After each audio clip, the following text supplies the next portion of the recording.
wabarakatuh. Saya dari kantor Jepang. Webinar hari ini saya akan mengenai sadari, yaitu memperkuat kapabilitas proaktif dalam mengidentifikasi dan menangani risiko utama.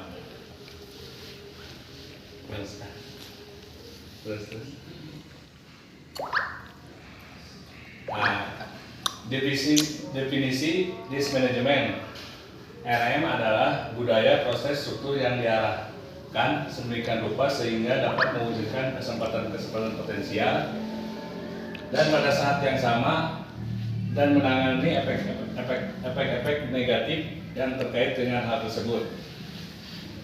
Manajemen risiko operasional atau ORM adalah proses manajemen risiko dalam mengelola risiko yang timbul akibat tidak berfungsinya proses internal, adanya kesalahan manusia, kegagalan pada sistem, dan faktor atau kejadian dari luar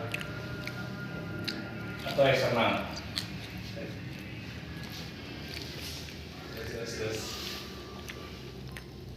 Nah, ini adalah tujuan manajemen risiko, yaitu ada 5 ya.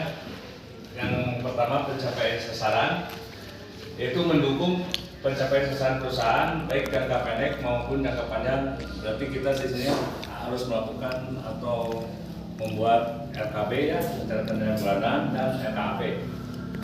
Melindungi aset perusahaan. Yang kedua adalah melindungi aset perusahaan, melindungi karyawan dan aset perusahaan, serta memastikan pertumbuhan yang berkelanjutan. Yang ketiga, mitigasi dampak, mengurangi dan mitigasi dampak yang timbul bila mana risiko terjadi. Yang keempat, penerapan GSIG, memberikan kontribusi bagi penerapan GSIG untuk meningkatkan aspek pengendalian dari GSIG menjadi efektif. Yang kelima, penciptaan nilai. Penciptaan nilai ini, penciptaan nilai dan perlindungan nilai serta mendukung meningkatkan kinerja perusahaan. Ini adalah salah satu contoh karakter manajemen risiko bila mana tujuan, bila mana kita membuat kapal laut ya. Jadi tujuan kapal dibuat adalah untuk berlayar di samudera yang luas, sekalipun harus melawan dan menerjang badai yang ganas. Yang kedua, manajemen risikonya tidak sekedar sistem pertahanan yang defensif. Manajemen risiko harus dinamis dan proaktif dalam proses penciptaan nilai bagi perusahaan.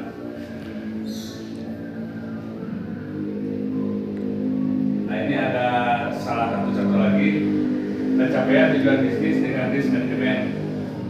Ini dicontohkan dengan kita berkendaraan bermotor ya. Risk management bukanlah menahan bisnis Anda atau rintangan bagi bisnis Anda. Bila mana kita berkendaraan bermotor kurang dari 60 km per jam, tidak memerlukan peralatan keamanan lain selain helm, tidak memerlukan manuver-manuver berbahaya untuk mencapai tujuan.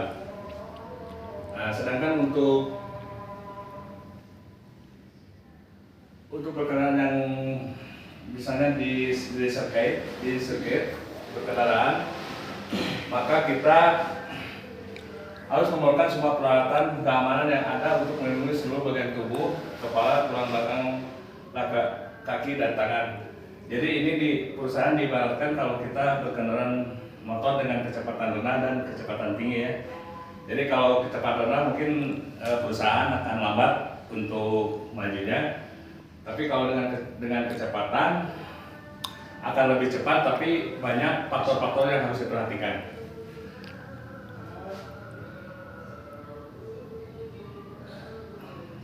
Nah, risk management into GRC. GRC adalah suatu strategi untuk mengatur tata kelola organisasi, manajemen risiko perusahaan, dan kepatuhan terhadap peraturan secara keseluruhan. Terus risk management berevolusi secara proaktif dan berintegrasi bersama government dan komplain menjadi GRC. Ini ada 3 model pola komunikasi risiko. Yang pertama, top down communication. Ketika akan dilakukan pemberian delegasi dan direktur sasaran kebijakan risiko dan sumber daya, baik governing body kepada manajemen first lane and second lane maupun the governing board kepada internal audit. Yang kedua, bottom up communication ketika dilakukan pelaporan baik manajemen first lane, second lane maupun dari internal audit kepada governing BOD, BOC dan BOD. Lateral agent communication ketika mengkomunikasi dan kolaborasi antara manajemen first lane dan second lane dengan tim audit, di mana posisi kedudukan kedua peran ini seharusnya berkolaborasi dengan kolaborasi dan komunikasi secara teratur dan efektif.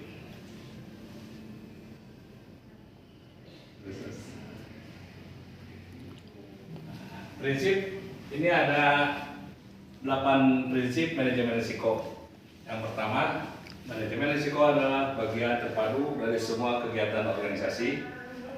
Yang kedua, pendekatan dan struktur dan komprehensif pada manajemen risiko memberikan hasil yang konsisten dan dapat dibandingkan. Yang ketiga, kerangka kerja dan proses manajemen risiko harus disesuaikan dengan kebutuhan penggunanya dan sebanding dengan konteks internal serta eksternal termasuk juga terhadap sasaran terkait. Yang keempat, keterlibatan para pemangku kepentingan secara memadai dan tepat waktu akan membuat mereka mau berbagi pengetahuan, pandangan, dan persepsi untuk menjadi bahan pertimbangan. Yang kelima, manajemen risiko akan mengantisipasi, memindai, dan memahami serta menangani perubahan dan peristiwa yang terjadi secara memadai dan tepat waktu. Yang keenam, manajemen risiko secara tegas memahami keterbatasan dan informasi yang tersedia dan juga ketidakpastian yang melekat pada informasi tersebut. Yang ketujuh, budaya dan perilaku manusia akan sangat mempengaruhi penerapan seluruh aspek manajemen risiko pada setiap tingkatan. Yang kedelapan, manajemen risiko melakukan perbaikan terus-menerus berdasarkan pengalaman dan pembelajaran.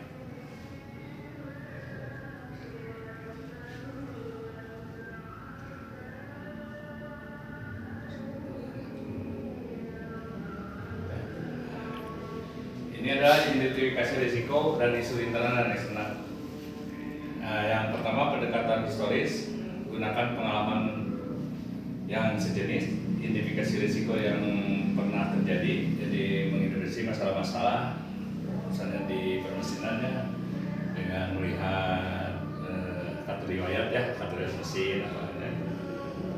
Jadi proteksi ke situasi saat ini, tetap risiko yang tidak terjadi, tetapkan risiko yang tetap terjadi. Jadi nanti dilihat di misalnya di kartu riwayat mesin ya. Kalau di keteknikan itu kan misalnya sering terjadi misalnya setiap 3 bulan atau 6 bulan.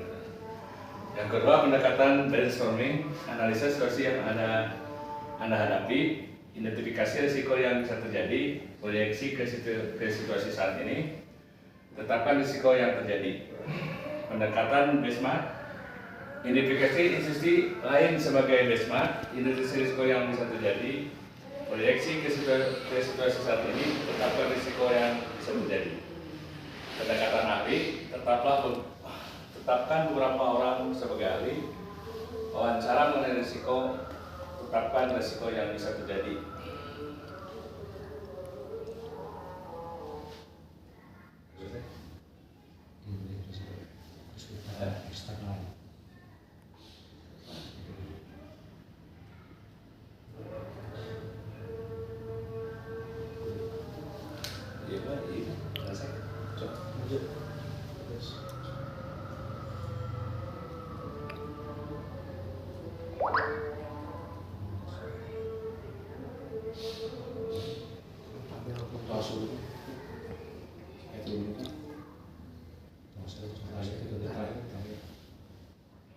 Nah, data.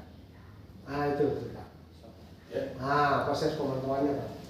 Ini yang keempat adalah proses pemantauan dan peninjauan risiko. Konsep tata kelola perusahaan merumuskan model penentuan atas sistem manajemen risiko yang sistematik dengan mekanisme sebagai berikut.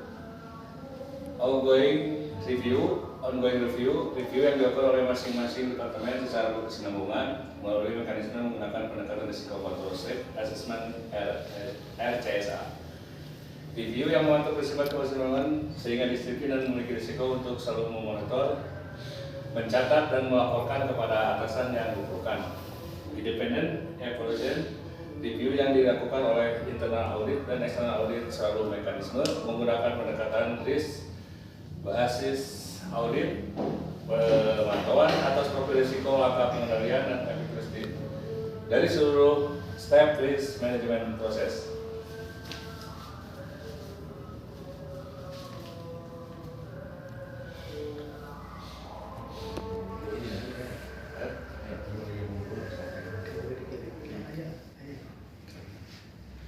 Mungkin itu yang dapat saya sampaikan mengenai risk management risiko.